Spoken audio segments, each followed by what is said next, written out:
Butter garlic chicken ഉണ്ടാക്കാം കേട്ടോ. വെളുത്തുള്ളി ഇഷ്ടമുള്ളവർക്കൊക്കെ ഭയങ്കരമായിട്ട് ഇഷ്ടപ്പെടുന്ന ഒരു വിഭവമാണ്.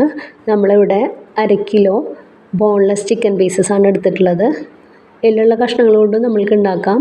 അതിലേക്ക് നമ്മൾ ആദ്യം ആവശ്യത്തിന് ഉപ്പ് ചേർത്തു, പിന്നെ 1 ടേബിൾ സ്പൂണോളം കുരുമുളക് പൊടി ചേർത്തു, ഇഞ്ചി വെളുത്തുള്ളി പേസ്റ്റും 1 ടേബിൾ സ്പൂൺ ചേർത്തു, പിന്നെ കോൺഫ്ലോർ ആണ് കേട്ടോ വേണ്ടത്. അതും 1 ടേബിൾ സ്പൂൺ തന്നെ ചേർത്തിട്ട് എല്ലാം കൂടെ മിക്സ് ചെയ്ത് മാരിനേറ്റ് ചെയ്ത് ഒരു 15 മിനിറ്റ് നേരം വെക്കുകയാണേ.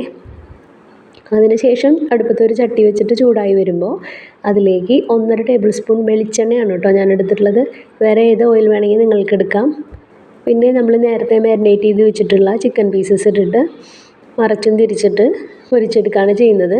അങ്ങനെ എല്ലാതും പൊരിച്ച് മാറ്റി വയ്ക്കുന്നു. പിന്നെ ആ ചട്ടിയിലേക്ക് തന്നെ നമ്മൾ ബട്ടറാണ് കേട്ടോ ചേർക്കുന്നത്. 2 ടേബിൾ സ്പൂണോളം ബട്ടറാണ് വേണ്ടത്. നമ്മൾ ബട്ടർ ചേർത്തപ്പോൾ വീഡിയോ അപ്പം തന്നെ എടുക്കാൻ വിട്ടുപോയതുകൊണ്ട് പെട്ടെന്ന് മെൽറ്റായി. ചട്ടി നല്ല ചൂടായിരിക്കുകയാണല്ലോ. പിന്നെ അതിലേക്ക് നമ്മൾ 2 ടേബിൾ സ്പൂൺ വെളുത്തുള്ളി ചേർത്തു. ഒപ്പം തന്നെ ഒരു പച്ചമുളക് ചേർത്തു.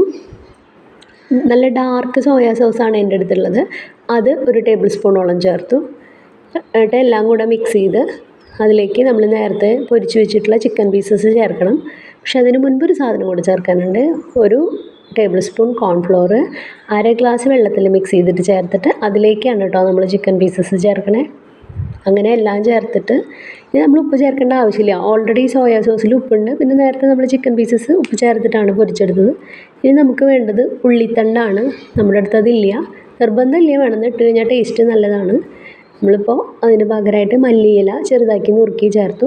ഒപ്പം പകുതി ചെറുനാരങ്ങയുടെ നീരും പിഴിഞ്ഞു വെച്ചിട്ടുണ്ട്. അങ്ങനെ വളരെ രുചികരമായിട്ടുള്ള ബട്ടർ ഗാർലിക് ചിക്കൻ തയ്യാറായി. നമുക്കിനി വേണമെങ്കിൽ സോയാ സോസ് ചേർക്കുമ്പോൾ ടൊമാറ്റോ സോസ് വേണമെങ്കിൽ ആഡ് ചെയ്യാം. ഒപ്പം തന്നെ എല്ലാം കഴിഞ്ഞതിന് ശേഷം 1 ടേബിൾ സ്പൂണോളം തേൻ ചേർത്താൽ നല്ലതാണ്. അങ്ങനെ ഉണ്ടാക്കി നോക്കൂ. Thank you.